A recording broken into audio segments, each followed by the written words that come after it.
Yes, this is strong and powerful because it covers what we've been through very well. It does. There's a lot of things that still, I mean, I don't know that anybody will be able to actually cover every step and everything that's taken apart in this.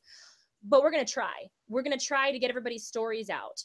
But Michigan Radio's done a great job of constructing a timeline of how these things occurred and what things triggered change and movement. So, of course, that's Leanne when they at their old house here in Flint, and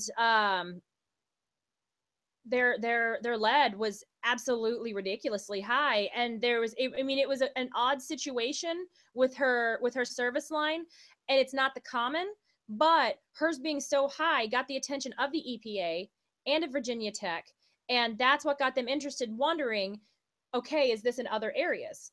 And that's the thing, is we still don't know. We still do not know if there's other really long old service lines like Leanne's feeding into people's homes. We found some. There was through the Virginia Tech testing, there was a wonderful lady who's part of the class action lawsuit who her service line, the lead tested at 1,059 parts per billion. So it leads us to believe and fear that this is a problem in more than just Leanne's house. And that's what we've been saying all along. I don't live near Leanne, and I have copper and lead in my water. So we knew when we talked about this, we knew that it had to be a widespread problem. So thankfully, with her high numbers, which is completely unfortunate because her whole family, you know, they got all the rashes when they were switched to the garden hose water. They got a rare staph infection, and her son's lead poisoning. He's only 4, and he's such a sweet little boy. They all are. She's got wonderful kids.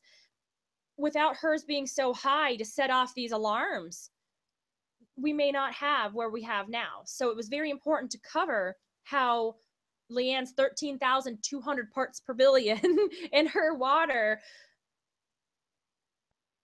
triggered a huge alarm with not the MDEQ like it should have, but the EPA with Miguel del Toro and Virginia Tech. And that was a huge thing that needed to happen, because it wasn't just mildly high, it was unheard of 2.5 times toxic waste high.